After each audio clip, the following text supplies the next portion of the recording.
찰스 디킨스의 블리크 하우스 56번째 추구. 데들록 타운하우스는 높은 교양에 걸맞게 무표정하게 음울한 거리에 다른 집들을 응시하며 안에서는 무슨 일이 잘못되고 있다는 겉모습의 기척도 보이지 않는다. 마차는 덜컹거리고 문들은 쾅쾅 부딪히고 세상 사람들은 서로 인사를 나눈다. 해골 같은 목과 복숭아빛 뺨에 섬뜩한 꽃이 피어난 고대 마법사들은 낮에 보면 마치 죽음과 여신이 합쳐진 듯한 매혹적인 모습으로 사람들의 눈을 현혹시킨다. 차가운 마구간에서 솜털 같은 망치천에 푹 파묻힌 아마색 가발을 쓴 짧은 다리의 마부들이 이끄는 마차들이 가볍게 흔들리며 나오고, 산 뒤편에는 국왕의 지팡이를 맨 채 챙인 넓은 모자를 쓴 아름다운 머큐리들이 천사들의 구경거리가 된다. 데들록 타운하우스는 겉모습은 변함이 없고 몇 시간이 지나도 그 고조된 칙칙함은 내부로 파고든다. 하지만 시장 볼루미아는 만연한 지루함 때문에 그 무질서가 그녀의 정신을 어느 정도 공격하는 것을 느끼고 마침내 분위기를 바꿔 서재로 향한다.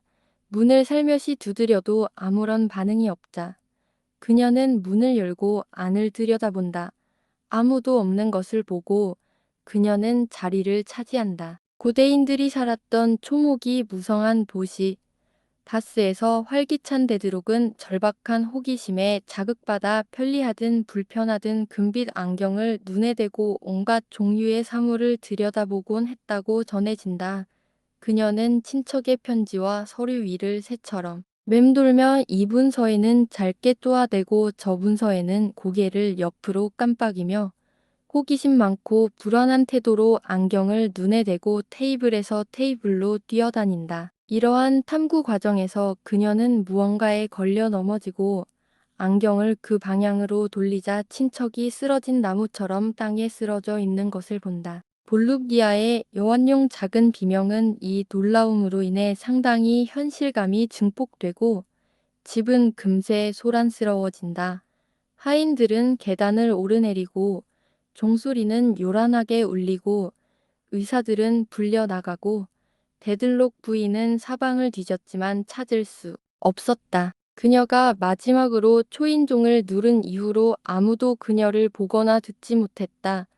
레스터 경에게 보낸 그녀의 편지는 그녀의 탁자 위에서 발견되었지만 그가 다른 세계에서 직접 답장을 요구하는 또 다른 서신을 받았는지 아직은 의심스럽다. 모든 살아있는 언어와 모든 죽은 언어가 그에게는 하나처럼 느껴진다. 그들은 그를 침대에 눕히고 몸을 문지르고 부채질하고 머리에 오름을 얹고 온갖 방법을 동원해 회복시키려 했었다. 그러나 날이 저물고 그의 방은 밤이 깊어질 때까지도 쉰 숨소리가 잦아들거나 고정된 눈으로 가끔씩 앞을 스쳐 지나가는 촛불을 의식하지 못했다. 하지만 이러한 변화가 시작되면 그 변화는 계속되었다.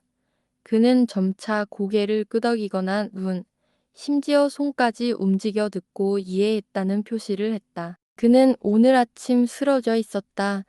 잘생기고 위풍당당한 신사처럼.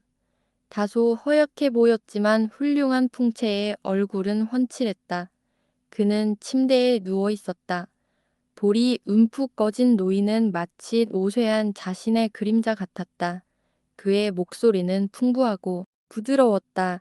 그는 오랫동안 자신이 하는 모든 말의 무게와 중요성을 깊이 납득해 왔기에 그의 말은 마치 그 안에 무언가가 있는 것처럼 들렸다. 하지만 이제 그는 속삭일 수밖에 없었고 그가 속삭이는 것은 있는 그대로의 소리, 즉 뒤죽박죽 섞인 전문 용어처럼 들렸다. 그가 가장 아끼고 충실한 가정부가 그의 침대 곁에 서 있다.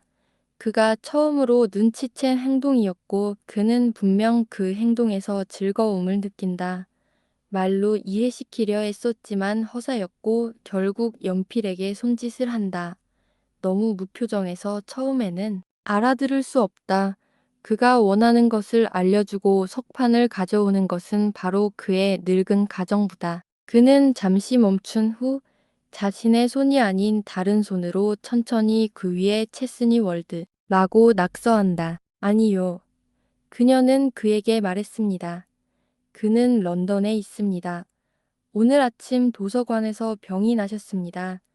그녀는 런던에 우연히 와서 그를 돌볼 수 있어서 정말 다행이라고 생각합니다. 심각한 병은 아닙니다. 레스터 경.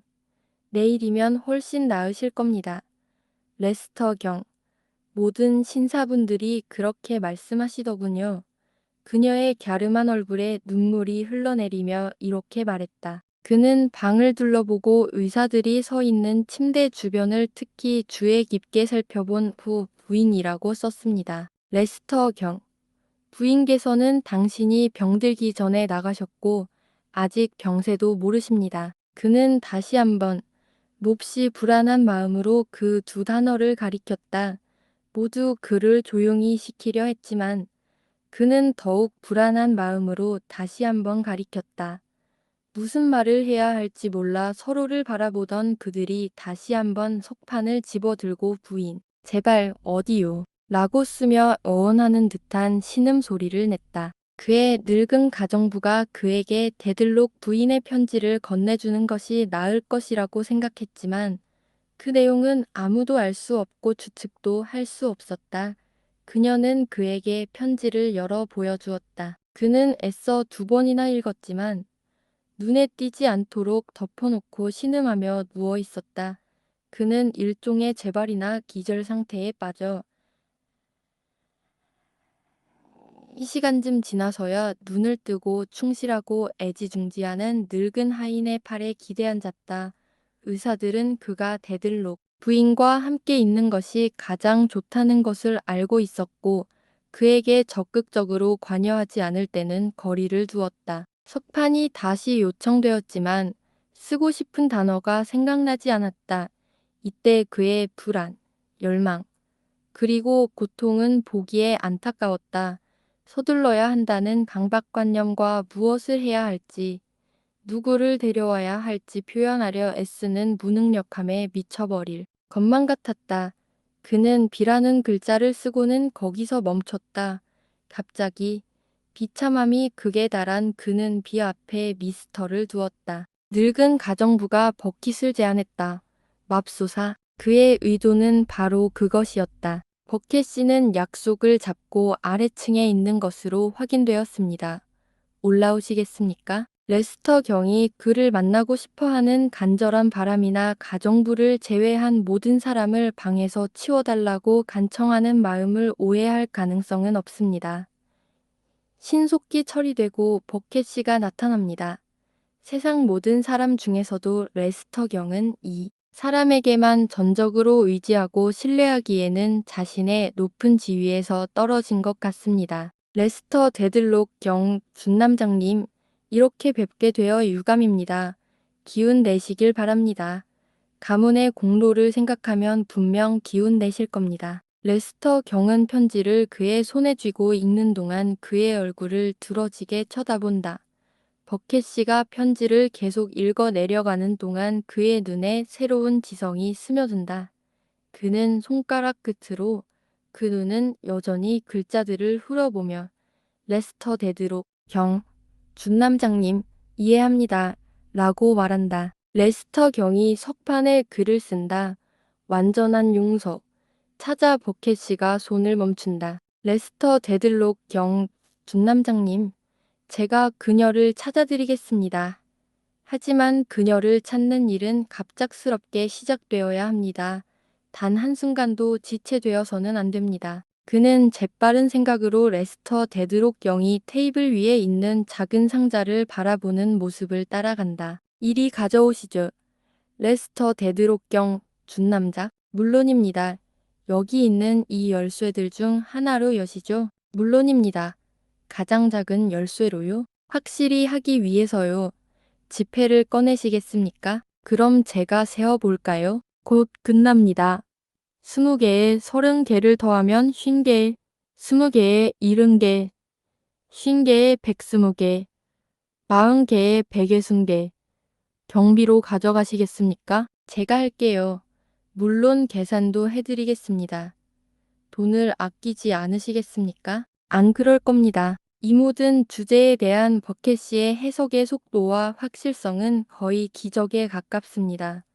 등불을 든 라운스웰 부인은 여행을 위해 준비를 마치고 출발하는 그의 눈과 손의 민첩함에 어지러움을 느낍니다. 그럼 제가 한 말씀 드리겠습니다.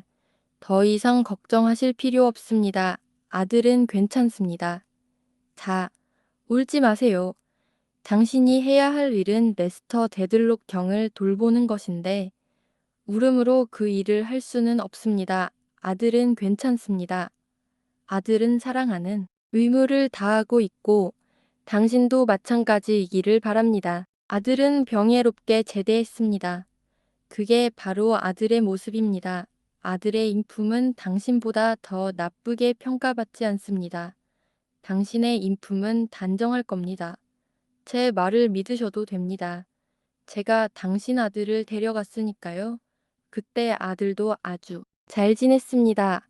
아들은 체격이 좋고 당신은 체격이 좋은 노부인이고 어머니와 아들 두 사람은 마치 영화 속 모델처럼 캐러밴 레스터 데드록경 준남장님 당신이 제게 맡겨주신 것을 끝까지 해내겠습니다.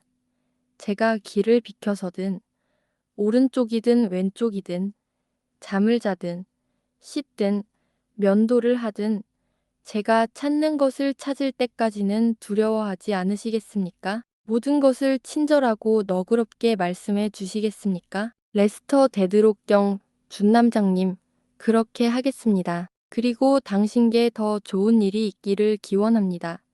그리고 이 집안일들이 순조롭게 해결되기를 바랍니다.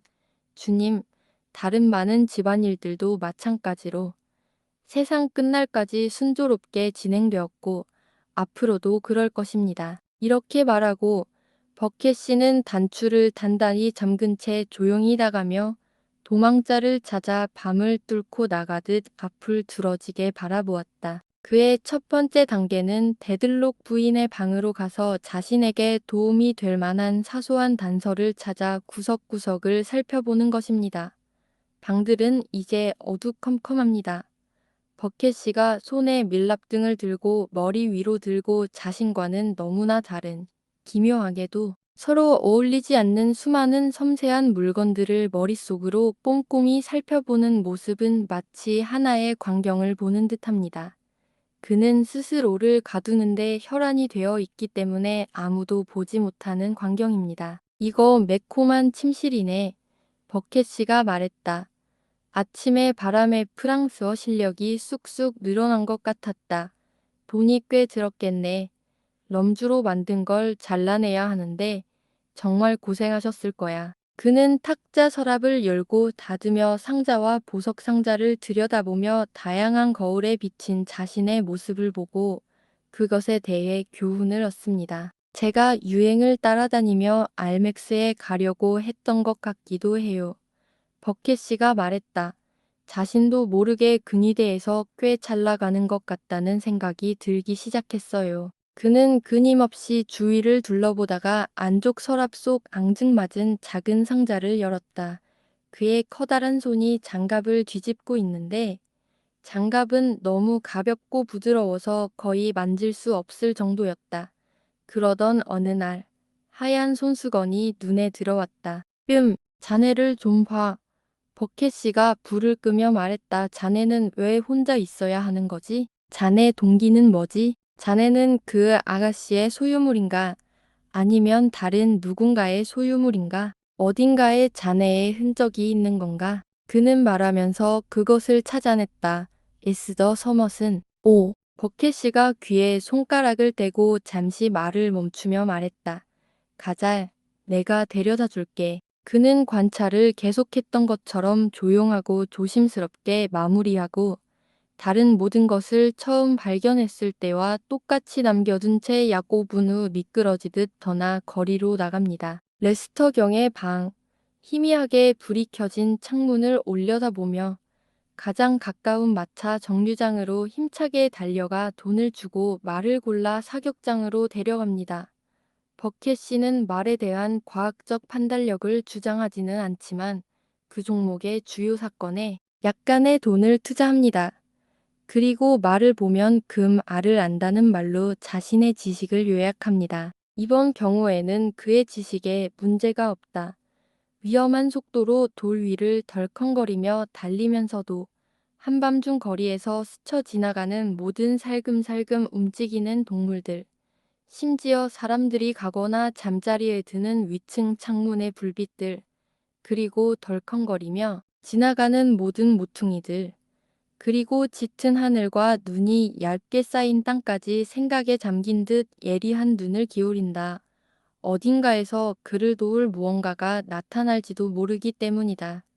그는 목적지를 향해 엄청난 속도로 질주하다가 멈추자 말이 그를 반쯤 숨 막히게 하는 수증기 구름에 휩싸인다. 그를 잠깐만 참아 기분을 상쾌하게 해주시면 다시 돌아오겠습니다. 그는 긴 나무 입구를 달려 올라가서 파이프를 피우는 군인을 발견합니다. 조지, 자네가 겪은 일을 생각하면 나도 그래야 한다고 생각했네. 전문의, 할 말이 없네. 자, 존경하는 분, 한 여자를 구하기 위해서였지. 그리들리가 죽었을 때 여기 계셨던 서머슨 양 말이야. 그 이름이 뭐였더라? 어디 사시는지 아나. 그 경찰관은 방금 그곳에서 와서 옥스퍼드 스트리트 근처의 주소를 알려주었습니다. 후회하지 않을 거야.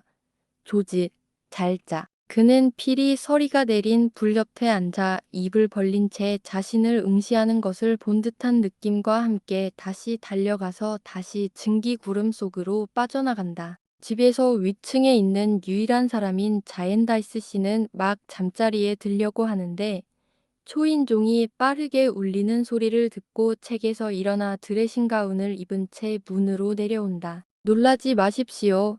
경감님. 잠시 후 그의 방문객은 복도에서 그에게 비밀을 털어놓고 문을 닫고 자물쇠에 손을 얹고 서 있었다. 전에 뵙는 영광이 있었습니다. 벅해 경감님. 저 손수건 좀 보세요. 경감님. 에스더 서머슨 양의 손수건입니다. 15분 전에 데드록 부인 서랍에서 제가 직접 발견했습니다. 한순간도 지체할 시간이 없습니다. 생사가 걸린 문제입니다. 데드록 부인을 아십니까? 예. 오늘 그곳에서 발견된 사실이 있습니다. 가족사입니다. 레스터 데드록 경 준남작이 발작을 일으켰습니다.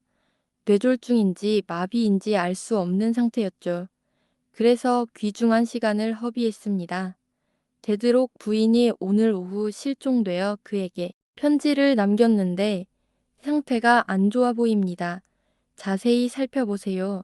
여기 있습니다. 제이어 앤디와이시 씨는 그것을 읽고 그에게 어떻게 생각하는지 물었다. 모르겠어요. 자살처럼 보이네요. 어쨌든 매 순간 그 일에 끌리는 위험은 점점 더 커지고 있어요. 지금의 시작을 알 수만 있다면 시간당 100파운드라도 주겠어요. 자엔다이스 씨. 저는 레스터 데들록 준남작 경에게 고용되어 그녀를 추적하고 찾아내 구해주고 용서를 구해야 합니다. 돈도 있고 권력도 있지만 저는 다른 걸 원해요. 서머슨 양도요. 제이어 앤디와이시 씨는 걱정스러운 목소리로 미스터 서머선이라고 반복해서 물었습니다. 이제 제이어 앤디와이시 씨. 버켓은 처음부터 끝까지 그의 표정을 가장 주의 깊게 읽었다. 저는 인도적인 마음을 가진 신사로서 그리고 흔히 일어나지 않는 긴박한 상황에서 당신에게 말씀드립니다. 만약 지체하는 것이 위험했다면 지금이 바로 위험합니다. 그리고 만약 당신이 나중에 그 원인을 용서할 수 없다면 지금이 바로 그때입니다. 데드록 부인이 실종된 이후로 8시간에서 10시간, 제가 말씀드린 대로 적고도 한 사람당 100파운드에 해당하는 시간이 손실되었습니다. 저는 그녀를 찾아야 합니다. 저는 버켓 경감입니다. 그녀에게는 다른 무거운 짐 외에도 그녀 스스로 생각하기에 살인 혐의가 있습니다. 제가 혼자 그녀를 따라간다면 그녀는 레스터 데드록경 준남작이 저에게 전해준 내용을 모르기 때문에 절망에 빠질지도 모릅니다. 하지만 제가 젊은 여성과 함께 그녀를 따라간다면 그녀가 호감을 가지고 있는 젊은 여성에 대한 묘사에 부합하는 경우 저는 묻지 않고 그 이상은 말하지 않겠습니다. 그녀는 제가 친절했다고 칭찬할 것입니다. 제가 생각해 보겠습니다. 그녀를 붙잡아서 그 젊은 아가씨를 내쫓을 수 있게 해주면 그녀가 살아있다면 내가 그녀를 구하고 설득할 거야. 내가 혼자 그녀를 차단하게 해줘. 어려운 문제지만 최선을 다하겠지만 어떤 것이 최선인지는 책임지지 않아. 시간은 쏜살같이 흘러가 1시가 다 되어가고 있어. 1시가 되면 1시간이 더 지나가고 이제 그 시간은 100파운드가 아니라 1000파운드가 되는 거야. 이 모든 것이 사실이며 이 사건의 긴박함은 의심할 여지가 없습니다. 자엔다이스 씨는 서머슨 양과 이야기하는 동안 그곳에 남아 있으라고 간청합니다. 버켓 씨는 그러겠다고 하지만 평소처럼 그렇게 하지 않고 대신 위층으로 올라가 자신의 부하를 눈에 띄게 합니다. 그래서 그는 그들이 이야기하는 동안 계단의 어두컴컴한 곳에 숨어서 몸을 피합니다. 얼마 지나지 않아 자엔다이스 씨가 내려와 서머슨 양이 바로 합류하여 그의 보호를 받으며 그가 원하는 곳 어디든 동행할 것이라고 말합니다. 만족한 버켓 씨는 매우 만족스러워하며 그녀가 문 앞에서 오기를 기다립니다. 그곳에서 그는 마음속에 높은 탑을 세우고 멀리 넓게 바라본다. 그는 거리를 기어다니는 수많은 외로운 형체들을 인지한다. 황야와 길가 그리고 건초더미 아래에 누워있는 수많은 외로운 형체들. 하지만 그가 찾는 형체는 그 안에 없다. 다리의 구석구석에서 그리고 강물 아래 그늘진 곳에서 내려다보는 다른 외로운 형체들을 인지한다. 그리고 조수에 떠밀려가는 어둡고 형체 없는 물체가 그 무엇보다도 외롭게 그의 주위를 사로잡아 마치 익사하는 듯 붙잡는다. 그녀는 어디에 있을까? 살아있든 죽었든 그녀는 어디에 있을까? 그가 손수건을 접어 조심스럽게 올려놓을 때 마법의 힘으로 손수건이 그녀가 그것을 발견한 곳과 어린아이를 덮었던 오두막 근처의 야경을 그의 앞에 불러올 수 있다면 그는 그곳에서 그녀를 볼 수 있을까? 벽돌 가마가 옅은 푸른 불꽃을 내뿜고 벽돌을 만드는 초라한 오두막의 초가지붕이 바람에 흩날리고 진흙과 물이 굳어지고 마르고 눈먼 말이 하루 종일 돌아다니는 방앗간이 인간 고문 도구처럼 보이는 황무지에서 이 황량하고 메마른 곳을 가로지르는 외로운 형체가 눈에 맞고 바람에 쫓기며 모든 동료에게서 쫓겨난 듯 슬픈 세상을 홀로 간직하고 있다. 그것은 또한 한 여인의 형체이다. 하지만 초라한 차림새였고 그런 옷이 복도를 지나 데들록 저택의 큰 문으로 나온 적은 한 번도 없다. 57번째 에스더의 이야기. 잠자리에 들어 잠이 들 무렵 보호자가 방문을 두드리며 당장 일어나라고 간청했습니다. 무슨 일이 있었는지 알아보려고 서둘러 그에게 다가가자 그는 한두 마디 말을 덧붙인 후 에스터 데드록경 댁에서 뭔가 발견되었다고 말했습니다. 어머니가 도망쳤다는 것. 어머니를 찾을 수만 있다면 어머니께 애정 어린 보호와 용서를 전할 수 있는 권한을 가진 사람이 지금 우리 집 문 앞에 있다는 것. 그리고 그의 간청이 실패할 경우 어머니께 전달되기를 바라며 그와 함께 가자고 한다는 것이었습니다. 이와 비슷한 내용을 알아냈지만 너무나 큰 불안과 서두름 그리고 괴로움에 휩싸여 정신을 차리려고 온갖 노력을 다했지만 몇 시간이 지나도록 제정신을 되찾지 못했습니다. 하지만 찰리나 다른 누구도 깨우지 않고 재빨리 옷을 입고 몸을 감싸고 그 비밀을 맡은 버켓 씨에게 내려갔습니다. 저를 데려가면서 보호자는 이 사실을 말해주고 어떻게 저를 생각하게 되었는지도 설명해 주었습니다. 버켓 씨는 보호자의 촛불 아래에서 낮은 목소리로 복도에서 어머니가 탁자 위에 남겨둔 편지를 읽어주었습니다. 그리고 제가 잠에서 깬 지 10분도 채 되지 않아 저는 그의 옆에 앉아 거리를 빠르게 달렸습니다. 그의 태도는 매우 예리했지만 그가 묻고 싶어 하는 몇 가지 질문에 제가 혼란 없이 대답할 수 있느냐에 따라 많은 것이 달라질 수 있다고 설명할 때에도 사려 깊었습니다. 그 질문들은 주로 어머니 그는 어머니를 레이디 데들록이라고만 불렀습니다와 많은 대화를 나누었는지, 마지막으로 언제 어디서 이야기를 나눴는지, 그리고 어머니가 어떻게 제 손수건을 갖게 되었는지에 대한 것이었습니다. 제가 이 질문들에 대해 그를 설득하자 그는 특히 시간을 내어 생각해 보라고 했습니다. 제가 아는 한 어디에 있든 어머니가 마지막 순간에 마음을 털어놓을 만한 사람이 있는지 말입니다. 저는 보호자 외에는 아무도 생각나지 않았습니다. 그러다가 보이손 씨 이야기가 떠올랐습니다.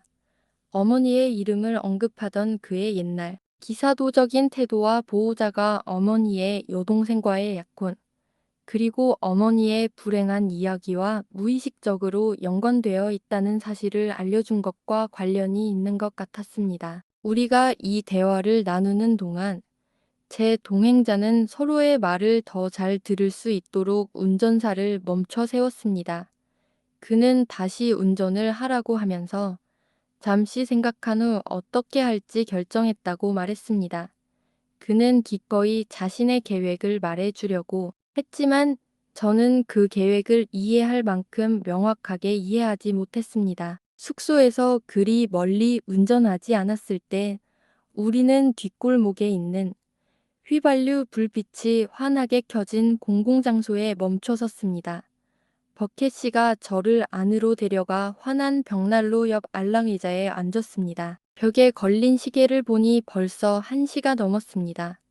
밤새 깨어 있는 사람들 같지 않은 딱 맞는 제복을 입은 경찰관 2명이 책상에 조용히 글을 쓰고 있었습니다. 지하 저 멀리 있는 문에서 누군가를 데리는 소리와 외치는 소리 외에는 그곳은 아주 조용해 보였습니다. 아무도 귀 기울이지 않았습니다. 버켓 씨가 불러 지시를 속삭이던 제복을 입은 3번째 남자가 나갔다. 그러고 나서 다른 2사람이 함께 조언하는 동안 한 사람은 버켓 씨가 조용히 받아쓰는 대로 썼다. 그들이 분주히 하던 것은 어머니에 대한 묘사였는데 버켓 씨가 다 쓴 후 내게 가져와 속삭이듯 읽어주었기 때문이다. 정말 정확한 묘사였다. 2번째 경찰관은 그것을 꼼꼼히 검토한 후 그것을 베껴 쓰고 제복을 입은 다른 사람 바깥쪽 방에 여러 명 있었다를 불렀다. 그 사람은 그것을 받아 들고 갔다. 이 모든 일은 매우 신속하게 한순간도 허비하지 않고 이루어졌다. 하지만 아무도 서두르지 않았다. 신문이 발송되자마자 2경찰관은 깔끔하고 신중하게 예전처럼 조용히 글을 쓰기 시작했다. 버켓 씨는 생각에 잠긴 듯 다가와 불에 부츠 밑창을 녹였다.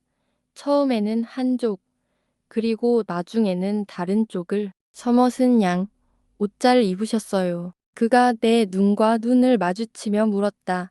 젊은 아가씨가 밖에 나가기엔 너무 춥고 정신없네요. 나는 날씨에 상관없이 따뜻하게 옷을 입고 있다고 그에게 말했습니다. 길어지는 일이 될지도 모릅니다. 그가 말했다. 하지만 좋은 결과로 끝나야죠. 괜찮습니다. 아가씨. 하늘에 기도드리니 잘 끝나길 바랍니다. 내가 말했다. 그는 위로하듯 고개를 끄덕였다. 있잖아. 무슨 일이 있어도 너무 초조해하지 마. 무슨 일이 있어도 침착하고 침착하게 대처하면 너에게도, 나에게도, 데드록 부인에게도, 그리고 레스터 데드록 경 준남작에게도 더 좋을 거야. 그는 정말 친절하고 상냥했습니다.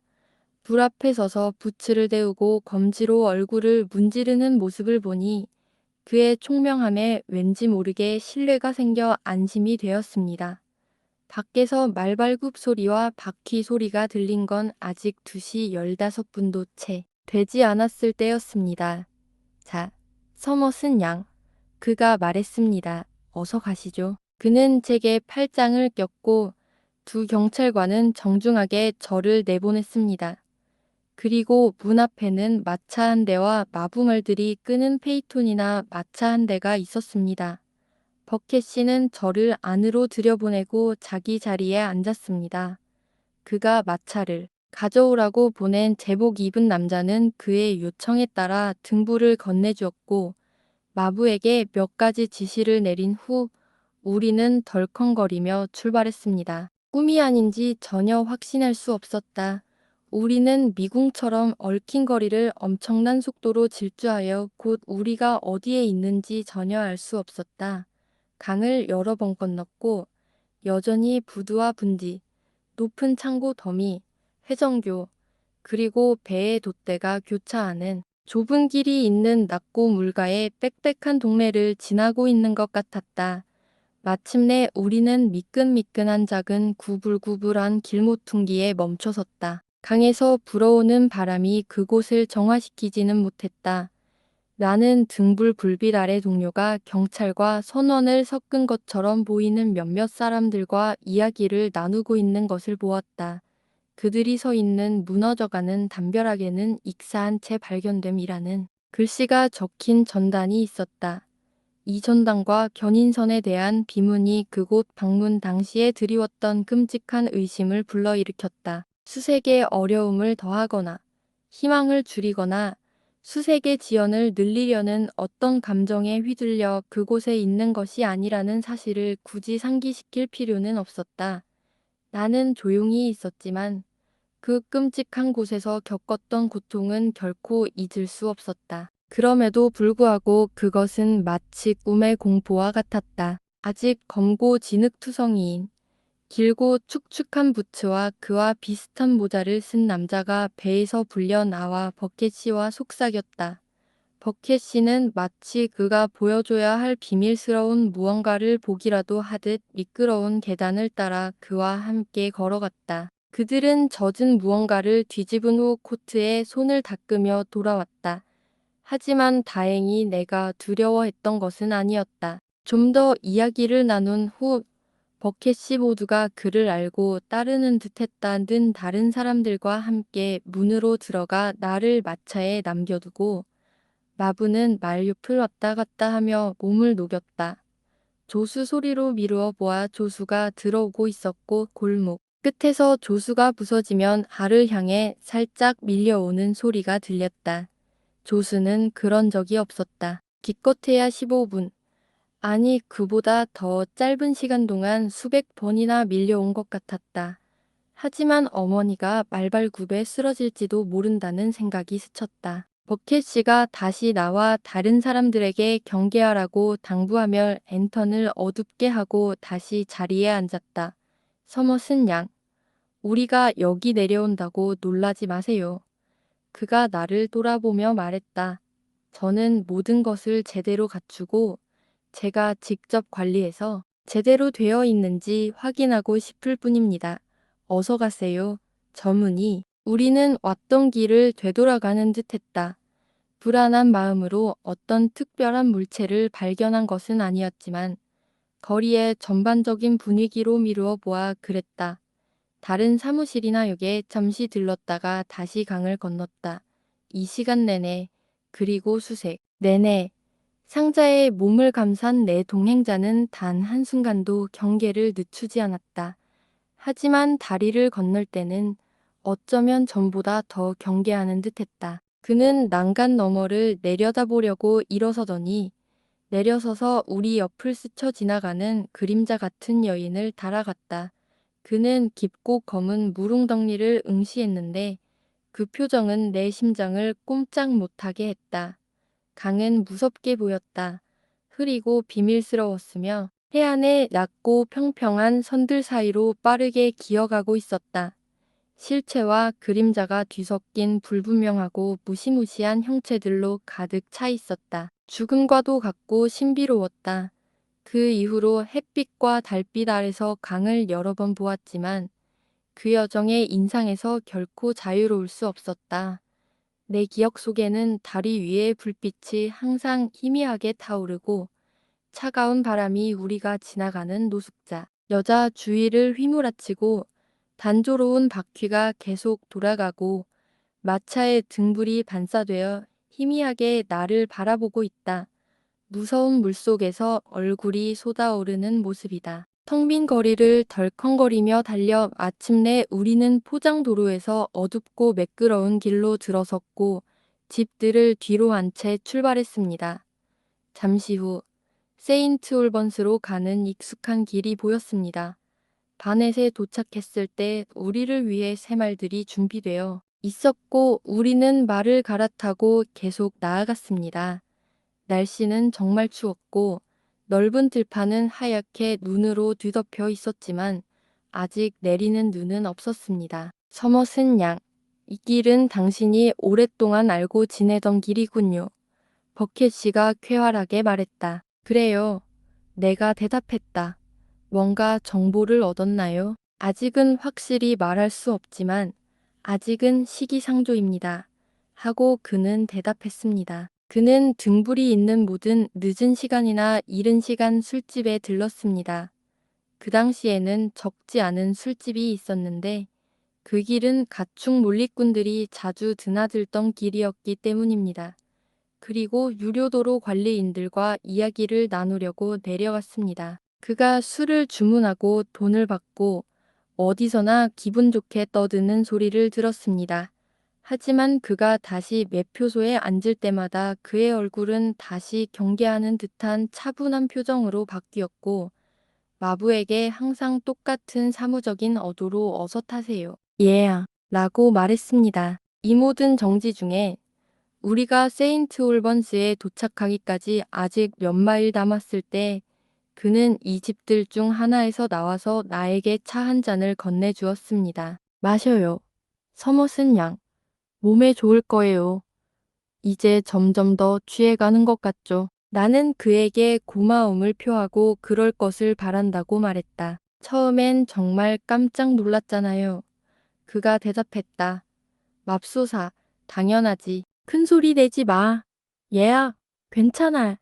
그녀가 앞서가고 있어. 내가 어떤 기쁨에 감탄을 했는지, 돈은 하려고 했는지는 모르겠지만 그가 손가락을 들었고 나는 멈췄다. 오늘 저녁 8시나 9시쯤 걸어서 여기를 지나갔어. 하이게이트 아치길 요금소에서 처음 들었지만 확실히는 모르겠어. 쭉 따라갔지.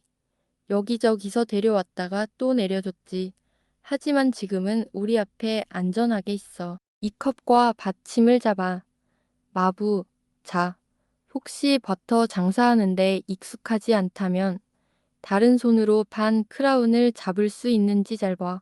하나, 둘, 셋, 그리고 여기 있어. 자, 친구야, 달려봐. 우리는 곧 세인트 올번스에 도착하여 알이 밝기 직전에 내렸습니다. 그때 저는 막 밤사이에 일어난 일들을 정리하고 이해하며 그것들이 꿈이 아니라고 진심으로 믿기 시작했을 때였습니다. 마차를 욕참에 내려놓고 새말을 준비하라고 명령한 후 동행자가 저에게 팔짱을 꼈고 우리는 집으로 향했습니다. 서머슨 양, 여기가 당신의 단골집이시니? 그가 말했다. 혹시 이 설명에 답하는 낯선 사람이 당신을 찾았는지 아니면 자른다이스 씨가 찾았는지 알고 싶습니다.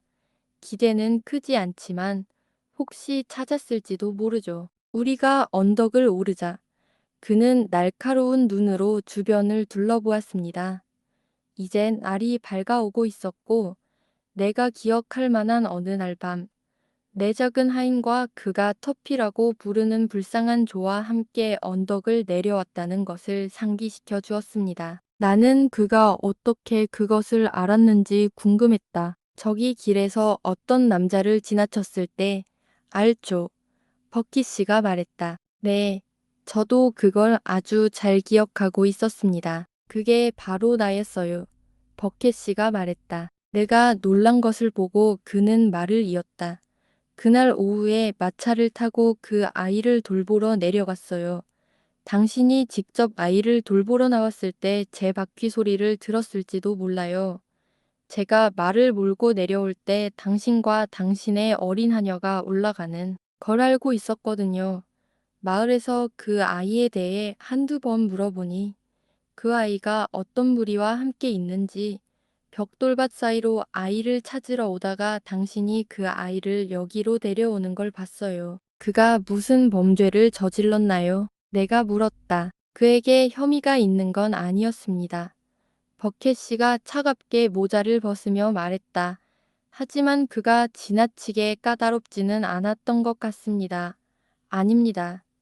제가 그를 원했던 건 바로 데들록 부인의 문제를 침묵으로 덮어두기 위해서였습니다. 그는 고인이 된 털킹온 씨가 돈을 주고 사준 사소한 우발적인 서비스에 대해 함부로 떠벌리고 다녔습니다.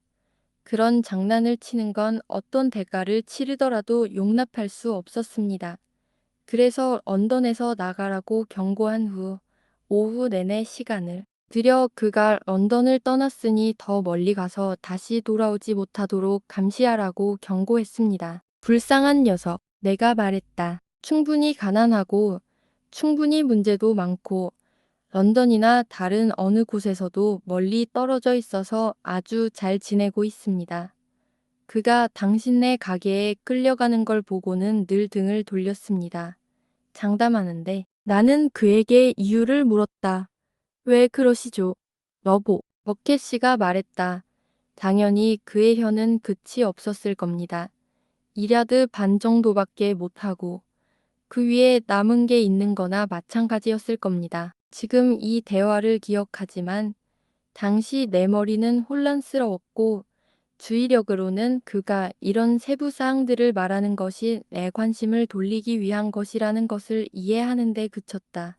그는 분명히 똑같은 친절한 의도로 우리가 염두에 두고 있는 한 가지 목표에 얼굴을 파묻고 있으면서도 종족 내게는 별것 아닌 것들에 대해 이야기했다. 우리가 정원문에서 돌아설 때도 그는 여전히 이 주제를 계속 이야기했다. 아, 버켓 씨가 말했다. 여기가 바로 멋진 한적한 곳이야. 딱딱우리 소리 우드페커 태핑가 들리는 시골집이 생각나. 연기가 우아하게 피어오르는 곳이라고 했지. 부엌불을 일찍 피우는 건 좋은 하인들을 뜻해. 하지만 하인들을 볼 때는 누가 오는지 항상 조심해야 해. 그걸 모르면 무슨 짓을 하는지 알 수 없잖아. 그리고 또 한 가지. 여보, 부엌문 뒤에 저문이가 있는 걸 발견하면 그 저문이를 불법적인 목적으로 주택에 숨어 있다는 의심으로 넘겨야 해. 우리는 이제 집 앞에 와 있었습니다.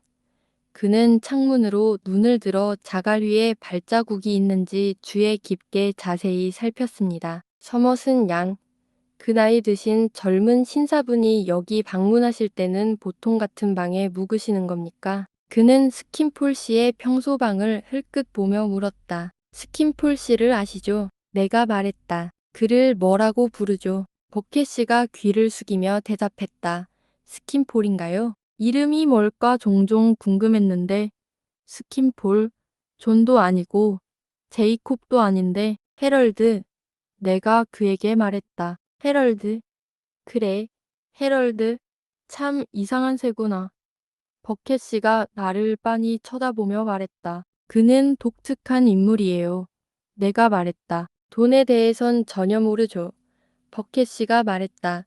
그래도 돈은 받아요. 나는 무의식적으로 버켓 씨가 그를 알고 있다는 대답을 듣고 싶어 돌아섰다. 이제 말씀드리겠습니다. 서머슨 양. 그가 대답했습니다. 한 가지에만 너무 집착하지 않으면 마음이 훨씬 편해질 거야. 그리고 이번에는 확실히 말해주지. 터피가 어디 있는지 알려준 건 바로 그였어. 그날 밤 문으로 가서 터피를 찾으려고 마음먹었어. 그게 전부라면 말이지. 하지만 만약 그런 사람이 판 위에 있다면 먼저 몇 수를 두어 보기로 했지. 그림자가 보이는 창문에 자갈을 던졌어. 헤럴드가 창문을 열고 그를 보자마자 자네가 바로 내 적임자야 라고 생각했지. 그래서 가족들이 잠자리에 든 후 방해하고 싶지 않다는 말과 자선적인 젊은 여성들이 불황자들을 숨겨주는 건 유감스러운 일이라는 말을 그에게 좀 부드럽게 해줬어. 그러고 나서 그의 방식을 거의 이해하게 되자 소음이나 문제를 일으키지 않고 터피의 집을 비워줄 수 있다면 기꺼이 돈을 내주겠다고 말했지. 그러고 나서 그는 눈썹을 치켜 올리며 아주 쾌활하게 말했어. 그건 아니지. 친구야. 나한테 쪽지 좀 줘봐. 난 그런 일에 어린애 같고 돈에 대해 아무것도 모르거든. 물론 그가 그렇게 태연하게 행동하는 게 무슨 뜻인지 알았지. 이제 그간 베개에 딱 맞는 사람이라는 확신이 들어서 쪽지를 작은 돌멩이에 싸서 그에게 던졌어. 그는 웃고 활짝 웃으며 너처럼 순진한 표정을 지으며 말했지. 하지만 난 이런 것들의 가치를 모르겠어. 이걸 어떻게 해야 하지? 쓰세요. 선생님, 내가 말했지. 하지만 속을 거야. 그가 말했어. 그들이 잔돈을 제대로 주지 않아서 잃을 거야. 나한테는 쓸모가 없거든. 세상에, 그가 그 쪽지를 들고 다니는 그런 얼굴을 본 적이 없겠지. 물론 그는 내게 터피를 어디서 찾을 수 있는지 알려줬고 나는 그를 찾았지. 저는 이것을 스킨폴 씨가 제 보호자에게 행한 매우 배신적인 짓으로 여겼고 그의 유치한 순수함의 한계를 넘은 짓이라고 생각했습니다. 바운즈, 얘야. 버켓 씨가 대답했다. 경계라고요? 서머슨 양. 자네 남편이 행복하게 결혼해서 가족이 생기면 유용하게 쓸만한 조언을 하나 해주겠네. 누군가 돈에 관해서는 아무 죄도 없다고 말할 때마다 자네 돈은 잘 관리하게 할 수만 있다면 틀림없이 훔칠 테니까. 누군가 세상 일이라면 난 어린애일 뿐이야 라고 말할 때마다 그 사람은 책임을 회피하려 애쓰는 것뿐이라고 생각하게. 자네는 그 사람의 번호를 알고 있고 그게 바로 1번이야. 자네는 시적인 사람은 아니지만 회사 내에서 시적으로 떠드는 경우는 예외지. 하지만 나는 실용적인 사람이고 그게 내 경험이야. 이 규칙도 마찬가지야. 한 가지 일에만 꼼꼼하고 모든 일에 꼼꼼하고 난 그게 실패하는 줄 몰랐어. 자네도 그리고 그 누구도. 부주의한 사람들에게 이렇게 경고하고 싶군. 여보, 이종을 울리고 우리 일로 돌아가겠네. 그 생각은 그의 머릿속에서 잠시도 떠나지 않았던 것 같습니다. 제가 그 생각을 잊거나 그의 얼굴에서 사라진 것처럼 말입니다. 온 집안 식구가 아침 그 시각에 아무런 예고도 없이 저를 보고 깜짝 놀랐고 제가 물어봤음에도 그들의 놀라움은 줄어들지 않았습니다. 하지만 아무도 그곳에 없었습니다. 이것이 사실이라는 것은 의심할 여지가 없었습니다. 그럼 서머슨 양, 내 동행이 말했다. 벽돌 장인들이 있는 오두막에 곧 도착할 겁니다. 거기 있는 대부분의 질문은 당신이 직접 해주신다면 맡기겠습니다. 가장 자연스러운 방법이 가장 좋은 방법이고 가장 자연스러운 방법은 바로 당신 방식입니다. 우리는 즉시 다시 출발했습니다. 오두막에 도착했을 때 오두막은 문이 닫혀 있고 아무도 없는 것 같았습니다. 하지만 저를 아는 이웃 중 한 명이 제가 누군가에게 말을 걸려고 할 때 나와서 두 여자와 그들의 남편들이 지금은 거칠고 헐거운 벽돌로 지어진 다른 집에서 함께 살고 있다고 알려주었습니다. 그 집은 가마가 있던 당 가장자리에 있었고 벽돌들이 길게 늘어서 말리고 있었습니다. 우리는 지체 없이 수백 야드도 채 떨어지지 않은 이곳으로 향했습니다. 문이 반쯤 열려 있었기에 저는 문을 밀고 들어갔습니다. 아침 식사를 하고 있던 사람은 세 명뿐이었고 아이는 구석 침대에서 잠이 들었다. 죽은 아이의 어머니인 제니는 자리에 없었다. 다른 여자는 나를 보자마자 일어섰다. 남자들은 평소처럼 둥하고 침묵을 지키고 있었지만 모두 나를 안다는 듯 침울하게 고개를 끄덕였다.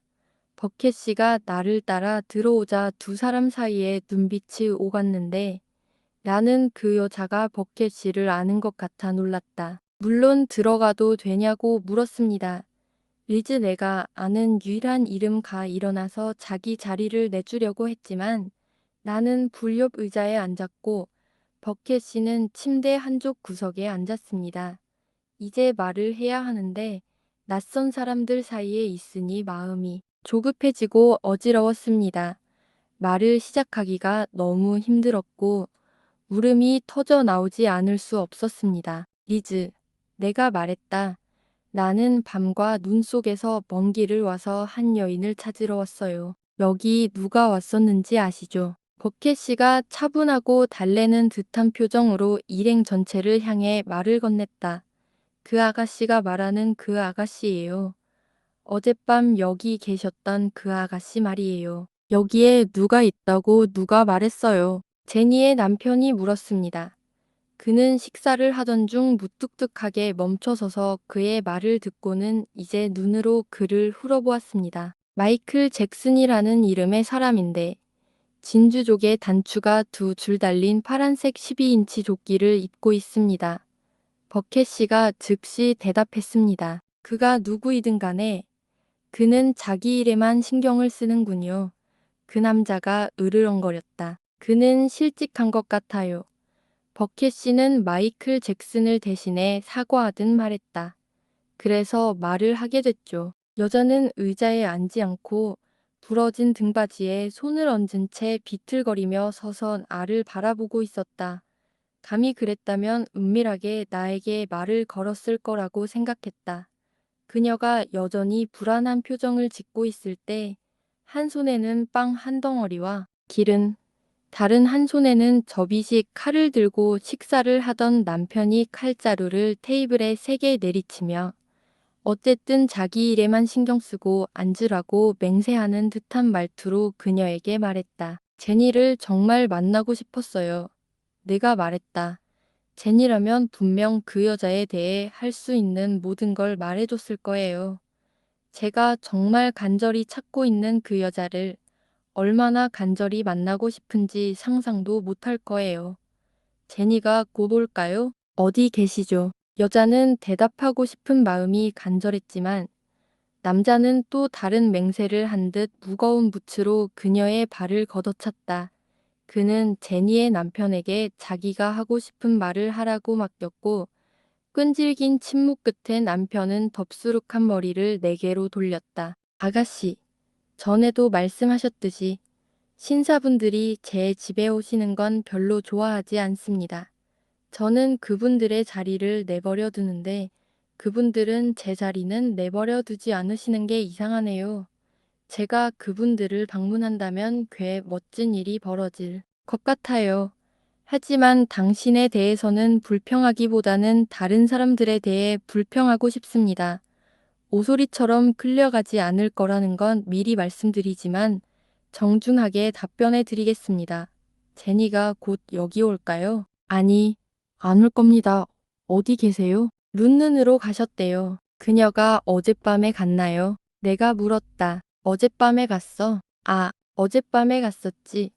그는 둥한 표정으로 고개를 획 돌리며 대답했다. 하지만 그 여인이 왔을 때 그녀는 여기 있었나요? 그리고 그 여인은 그녀에게 뭐라고 말했나요? 그리고 그 여인은 어디로 갔나요? 부디 친절하게 말씀해 주시기를 간절히 바랍니다. 내가 말했다. 저는 너무 걱정돼서 이 사실을 알게 되어 너무 힘듭니다. 주인님께서 제가 말할 수 있도록 허락해 주시고 해를 끼치는 말 한마디도 하지 않게 해주신다면 그 여인은 소심하게 말을 시작했습니다. 그녀의 남편은 천천히 강조하며 저주의 말을 중얼거렸다. 내 주인이 내가 상관하지 않는 일에 간섭하면 내 목을 부러뜨릴 거야. 다시 한번 침묵이 흐른 뒤 자리를 비운 여자의 남편이 다신 알을 향해 돌아서서 평소처럼 투덜거리며 마지못해 대답했다. 그 아가씨가 왔을 때 제니가 여기 있었어? 네. 그 아가씨가 왔을 때 제니가 여기 있었어. 그 아가씨가 제니에게 뭐라고 했지? 그 아가씨가 제니에게 뭐라고 했는지 말해줄게. 그 아가씨가 말했지. 언젠가 당신을 만나러 온 그 아가씨에 대해 이야기하러 온 거 기억나? 그 아가씨가 남긴 손수건 값에 괜찮은 걸 준 거 기억나? 아, 그녀가 기억해냈어. 우리 모두 그랬지. 그럼 그 젊은 아가씨는 지금 집에 있는 거야? 아니, 지금 집에 있는 게 아니야. 그럼 여기 봐. 그 아가씨는 혼자 여행을 떠났어. 우리가 이상하게 생각할지 모르지만 한두 시간쯤 당신이 있는 곳에서 쉴 수 있을까? 그래, 그럴 수 있었고, 그렇게 했지. 그러고 나서 갔어. 11시 20분일 수도 있고, 12시 20분일 수도 있어. 여기 시간을 알 시계도 없고, 시계도 없잖아. 어디로 갔지? 난 몰라. 그녀는 한 길로 갔고, 제니는 다른 길로 갔어. 하나는 바로 루넌으로 갔고, 다른 하나는 거기서 바로 갔지. 그게 전부야. 이 남자에게 물어보렴. 그는 모든 걸 들었고, 다 봤어. 그는 알고 있어. 다른 남자가 그게 전부예요. 라고 반복했다. 그 여인이 울고 있었나요? 내가 물었다. 좀 심하긴 하죠. 첫 번째 남자가 대답했다. 신발도 최악이고 옷도 최악이었지만 제 눈에는 그렇지 않았어요. 여자는 팔짱을 끼고 바닥을 응시하며 앉아 있었다. 남편은 그녀를 마주 보도록 의자를 약간 돌린 채 마치 그녀가 말을 듣지 않으면 위협이라도 할 듯 망치 같은 손을 테이블 위에 올려놓고 있었다. 제가 당신 부인께 그 여인의 외모가 어떤지 묻는 것에 반대하지 않으셨으면 좋겠습니다. 내가 말했다. 그럼 가자. 그는 퉁명스럽게 그녀에게 소리쳤다. 그녀가 하는 말을 들어봐. 짧게 끝내고 말해. 나쁘죠. 여자가 대답했다. 창백하고 지쳐요. 아주 나쁩니다. 그녀는 말이 많았나요? 별로요. 하지만 그녀의 목소리는 쉰 편이었어요. 그녀는 남편을 바라보며 휴가를 요청하며 대답했다. 그녀가 기절했나요? 내가 물었다. 그녀가 여기서 먹거나 마셨나요? 어서요. 남편이 그녀의 표정에 대답하며 말했다. 말씀하세요. 빨리 끝내세요. 그녀는 물을 조금 가지고 있었어요. 아가씨, 제니가 빵과 차를 가져다 주셨죠. 하지만 그녀는 거의 손도 대지 않았어요. 그리고 그녀가 여기서 떠났을 때, 내가 말을 이어가고 있을 때, 제니의 남편이 조급하게 나를 안아 올렸다. 그녀는 여기서 떠나자마자 큰 길을 따라 북쪽으로 곧장 갔어요. 길에서 내 말이 의심스러우면 물어보고, 정말 그런지 확인해 보세요. 자, 이제 끝이야. 그게 전부예요. 나는 동행자를 흘끗 보았는데 그가 이미 일어나 떠날 준비를 하고 있는 것을 보고 그들이 내게 한 말에 감사를 표하고 작별 인사를 했다. 여자는 버켓 씨가 나가는 모습을 빤히 쳐다보았고 그도 그녀를 빤히 쳐다보았다. 자, 서머슨 양. 우리가 재빨리 걸어가면서 그가 내게 말했다. 그들 중에 서머슨 부인의 시계가 있더군요. 확실한 사실입니다. 봤어. 내가 소리쳤다. 본대로 됐어요.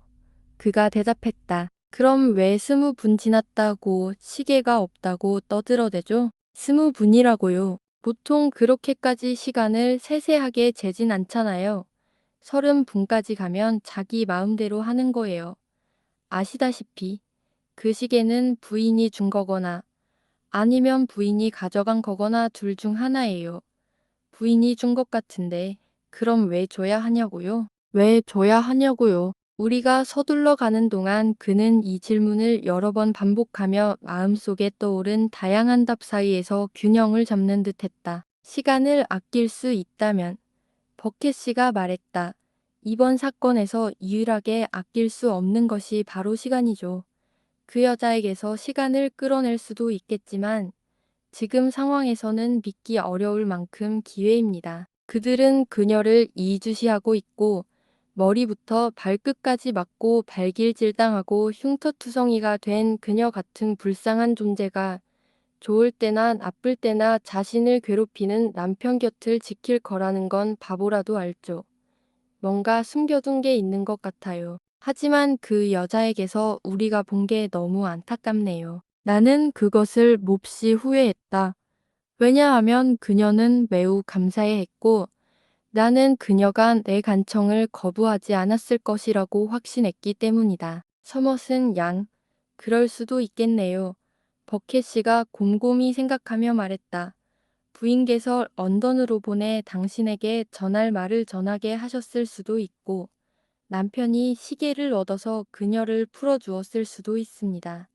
제가 보기에는 그다지 명백하게 드러나지는 않았지만 어쨌든 그럴 가능성이 있습니다. 그런데 레스터 데들록 중남작의 돈을 이런 엉터리 물건에 쓰는 건 마음에 들지 않고 현재로서는 그 돈이 쓸모가 있을지 모르겠습니다. 안 됩니다. 서머슨 양, 지금까지는 우리 길은 앞으로 곧게 뻗어 있고 모든 것을 조용히 하고 있습니다. 우리는 다시 한번 집에 전화해서 보호자에게 급히 편지를 써 달라고 부탁했습니다.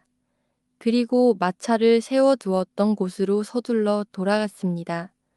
우리가 오는 것이 보이자마자 말들이 끌려 나왔고 몇 분 후 우리는 다시 길을 나섰습니다. 새벽부터 눈이 내리기 시작하더니 이제는 세차게 내리고 있었습니다. 낮의 어둠과 가을의 짙음으로 공기는 너무 짙어서 어느 방향도 거의 보이지 않았습니다. 몹시 추웠지만 눈은 반쯤 얼어붙어 있었고 말발굽 아래에서 마치 작은 조개 껍데기들이 해변을 뒤덮는 듯한 소리를 내며 진흙탕과 물속으로 휘몰아쳤습니다. 말들은 때때로 1마일 약 1.6km를 함께 미끄러지고 허우적거렸고 우리는 그들을 쉬게 하기 위해 멈춰서야 했습니다. 한 마리의 말은 이 첫 번째 단계에서 3번이나 넘어졌고 심하게 떨면서 결국 바보는 안장에서 내려와 말을 끌고 가야 했습니다. 아무것도 먹지도 못하고 잠도 잘 수 없었고 그 지형과 느린 이동 속도에 너무 초조해져서 밖으로 나가 걷고 싶은 불길한 생각이 들었습니다. 하지만 동행자의 현명한 판단에 굴복하여 저는 제자리에 머물렀습니다.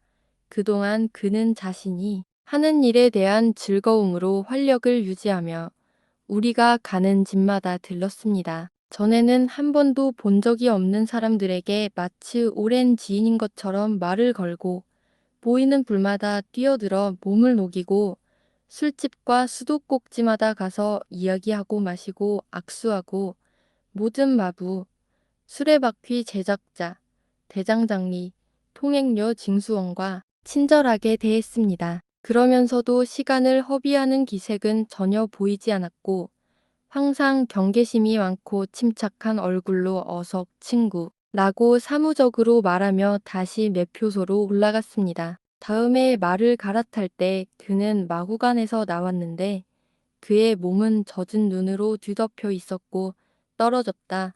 세인트 울번스를 떠난 이후로 자주 그랬듯이 그는 젖은 무릎으로 눈을 튀기며 떨어졌다. 그는 마차 옆에서 나에게 말을 걸었다. 기운 내세요.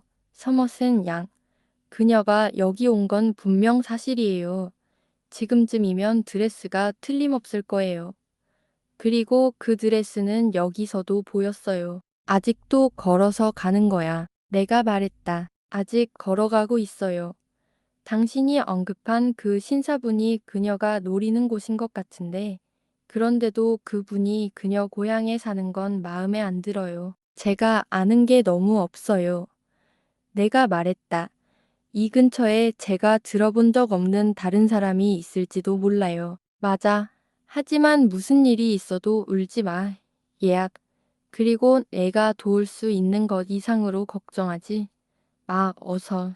얘야. 그날 내내 진눈개비가 쉴 새 없이 내렸고 짙은 안개가 일찍 끼더니 잠시도 거치거나 박아지지 않았다. 그런 길은 처음 봤다. 가끔은 길을 잃어 쟁기질한 땅이나 습지에 들어간 건 아닐까 걱정되기도 했다. 내가 밖에 있었던 시간을 떠올려 보면 끝없이 긴 시간처럼 느껴졌고 이상하게도 그때의 불안감에서 한 번도 자유로울 수 없었던 것 같았다. 우리가 앞으로 나아가면서 나는 동료가 자신감을 잃은 게 아닐까 하는 불안감을 느끼기 시작했다. 그는 길가 사람들에게는 예전과 다름없었지만 혼자 객체에 앉아 더욱 엄숙해 보였다. 길고 지루한 한 구간 내내 그의 손가락이 불안하게 입을 가로지르는 것을 보았다. 그가 우리 쪽으로 오는 마차나 다른 차량의 운전사들에게 앞서 가는 다른 마차나 차량에 탄 승객을 봤냐고 묻기 시작했다는 이야기를 우연히 들었다. 그들의 대답은 그에게 아무런 용기도 주지 못했다. 그는 다시 객차에 올라탈 때마다 항상 나를 안심시키듯 손가락질을 하고 눈꺼풀을 치켜 올렸지만 어서 타, 친구 라고 말할 때는 당황한 듯 보였다. 마침내 옷을 갈아입을 때 그는 오랫동안 드레스의 흔적을 잃어버려서 이상하다고 말했습니다. 그는 잠시 길을 잃었다가 다시 찾게 되는 건 별일 아니라고 말했습니다. 하지만 드레스는 여기서 알 수 없는 방식으로 사라졌고 그 이후로는 다시 찾을 수 없었다고 했습니다. 이는 그가 방향 표지판을 보고 마차를 15분씩 교차로에 세워두고 그곳을 탐험하기 시작했을 때 제가 품었던 불안감을 확증해 주었습니다. 하지만 그는 다음 단계에서 다시 길을 찾을 가능성이 높으니 악담하지 말라고 말했습니다. 하지만 다음 단계는 그 단계와 마찬가지로 끝났습니다. 우리는 새로운 단서를 찾을 수 없었습니다. 이곳에는 널찍한 여관이 하나 있었습니다. 외딴집이었지만 아늑하고 견고한 건물이었습니다. 어느새 커다란 대문 아래로 차를 몰고 들어갔는데 여주인과 예쁜 딸들이 마차 문으로 와서 말들이 준비하는 동안 내려서 쉬라고 권했습니다. 거절하는 것은 불공평한 일이라고 생각했습니다. 그들은 저를 따뜻한 위층 방으로 데려가 그곳에 남겨두었습니다. 집 모퉁이에서 두 방향을 바라보던 기억이 납니다. 한쪽은 마부들이 진흙투성이 마차에서 튀고 지친 말들을 풀어내고 있는 샛길로 통하는 마구간 마당으로, 그 너머로는 표지판이 크게 흔들리는 샛길로, 다른 한쪽은 어두운 소나무 숲으로 이어졌습니다. 나뭇가지에는 눈이 잔뜩 쌓여 있었고 제가 창가에 서 있는 동안 눈은 조용히 축축한 더미로 떨어져 내렸습니다. 밤이 깊어가고 있었고 창유리에 반짝이는 불빛이 대비를 이루면서 밤의 황량함은 더욱 짙어졌습니다. 나무줄기 사이로 눈을 들여다보면 옥은 눈이 녹아내려 눈에 변색된 자국을 따라가다 보니 방금 저를 반겨준 딸들이 밝게 빛내던 어머니의 얼굴과 그런 숲에서 죽음을 맞이하려 누워 계신 어머니의 모습이 떠올랐습니다. 그들이 내 주변에 있는 것을 보고 겁이 났지만 기절하기 전에 기절하지 않으려고 애썼던 기억이 났습니다. 그게 조금이나마 위안이 되었습니다. 그들은 불 옆 큰 소파에 나를 눕혔고 그러자 아름다운 집주인은 오늘 밤 더 이상 가지 말고 잠자리에 들라고 말했습니다. 하지만 그들이 나를 그곳에 붙잡아 둘까봐 너무 두려워서 그녀는 곧 자신의 말을 떠올리고 30분 동안 휴식을 취하기로 했습니다. 그녀는 정말 사랑스럽고 착한 아이였습니다. 그녀와 예쁜 세 딸들은 모두 제 주변에서 바빴습니다. 버켓 씨는 몸을 말리고 다른 곳에서 식사를 하는 동안 저는 따뜻한 수프와 구운 닭고기를 먹으려고 했습니다.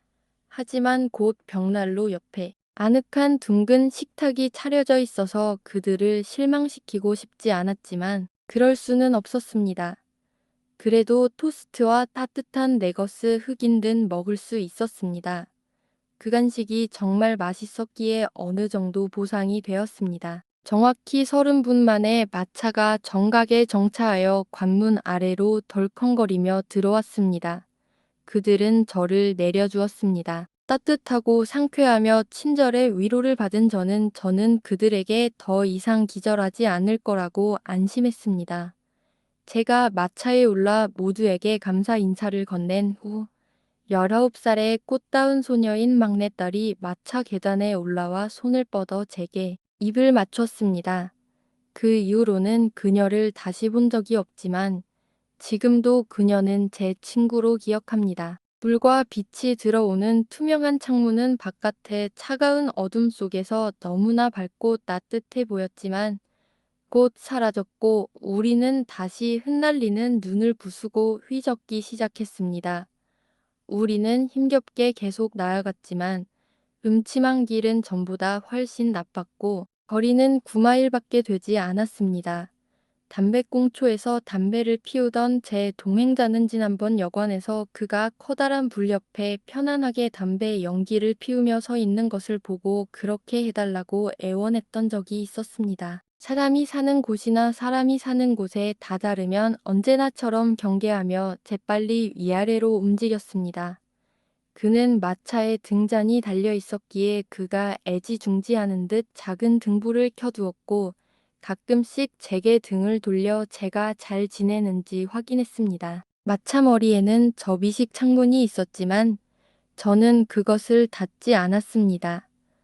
마치 희망을 닫아버리는 것 같았기 때문입니다. 무대 끝에 다다랐지만 여전히 잃어버린 흔적은 찾을 수 없었다. 옷을 갈아입으려고 멈췄을 때 나는 불안한 눈빛으로 그를 바라보았지만 나부들을 지켜보는 그의 한층 더 진지한 표정에서 그가 아무 소리도 듣지 못했다는 것을 알 수 있었다. 그 직후 내가 자리에 기대앉아 그는 손에 불을 밝힌 랜턴을 들고 흥분한 듯 안전히 다른 사람처럼 안을 들여다보았다. 무슨 일이야? 나는 깜짝 놀라며 말했다. 그녀가 여기 있어. 아니, 속지 마. 여보, 여기 아무도 없어. 하지만 내가 가지고 있어. 결정화된 눈이 그의 속눈썹과 머리카락, 그리고 드레스 위로 솟아 있었다. 그는 내게 말을 걸기 전에 그것을 얼굴에서 털어내고 숨을 고르는 수밖에 없었다. 자, 서머슨 양. 그는 앞치마를 손가락으로 두드리며 말했다. 제가 할 일에 실망하지 마세요. 저를 아시잖아요. 저는 버킷 경감입니다. 믿으셔도 됩니다. 우리는 먼 길을 왔습니다. 괜찮아요. 다음 단계로 올라갈 네 마리의 말이 있습니다. 빨리요. 마당에서 소란이 일었고 한 남자가 마구간에서 달려나와 위로 가는지 아래로 가는지 알아보려고 했습니다. 올라가. 정말이야. 올라가. 영국 시간이야. 올라가. 나는 놀라서 말했다. 런던으로 돌아가는 거야. 서머슨 양. 그가 대답했다. 돌아가세요. 곧장 돌아가세요. 당신은 저를 아시잖아요. 두려워하지 마세요. 저는 지를 따라가겠습니다. 다른 사람, 내가 되물었다. 누구? 제니라고 불렀지? 따라가겠어. 저 두 켤레를 여기로 데려와서 남자 한 명당 왕관 하나씩 달라고 해. 정신 차려. 너희들 중 몇 명. 우리가 찾고 있는 이 여인을 버리지 마시오. 내가 아는 한 이런 밤, 이런 정신 상태에 있는 그녀를 버리지 마시오. 나는 고통스럽게 그의 손을 잡으며 말했다. 맞아요. 여보, 안 갈 거예요. 하지만 다른 사람을 따라가겠어요. 저 말들과 함께 여기 살아있는 모습을 보여주세요. 안장에 탄 사람을 다음 단계로 보내세요. 그리고 또 한 명을 더 보내서 네 명을 더. 끝까지 계속 보내세요. 여보, 두려워하지 마세요. 이런 명령과 그가 마당을 뛰어다니며 재촉하는 모습은 갑작스러운 변화 못지않게 나를 당황하게 하는 전반적으로 흥분을 불러일으켰다. 그러나 혼란이 극에 달했을 때 말을 탄 사람이 달려와 1대1을 명령했고 우리 말들은 엄청난 속도로 질주했다. 여보, 버켓씨가 자리로 뛰어올라 다시 안을 들여다보며 말했다. 내가 너무 친숙해도 용서해줘. 내가 도울 수 있는 한 더 이상 초조해하거나 걱정하지 마. 지금은 아무 말도 하지 않겠지만 자네는 나를 잘 알고 있지? 여보, 그렇지. 나는 그가 우리가 무엇을 해야 할지 결정하는 데 나보다 훨씬 더 유능하다는 것을 알고 있다고 말하려고 애썼지만 그가 이것이 옳다고 확신하는가? 나는 혼자 어머니를 찾아 앞으로 나아갈 수 없을까? 나는 괴로움에 다시 그의 손을 잡고 속삭였다. 여보, 그가 대답했다. 알아요. 그리고 제가 당신을 오해하게 할 것 같나요? 버켓 경감님, 이제 저를 아시잖아요. 그렇죠. 뭐라고 말할 수 있겠어요? 물론이죠. 그럼 당신은 최대한 좋은 마음을 유지해야 하고 레스터 데들록경 준남작처럼 내가 당신 곁에 있어 줄 거라고 믿어야지. 자, 맞죠? 알겠습니다. 선생님. 그럼 그녀는 가자. 그리고 타라 얘들아. 우리는 다시 한번 우리가 왔던 우울한 길로 돌아갔고 마치 물레방아에 찢겨진 것처럼 진흙투성이에 진눈개비와 녹아내리는 눈이 찢어지고 있었습니다. 다음 영상에서 58번째 이야기가 이어집니다.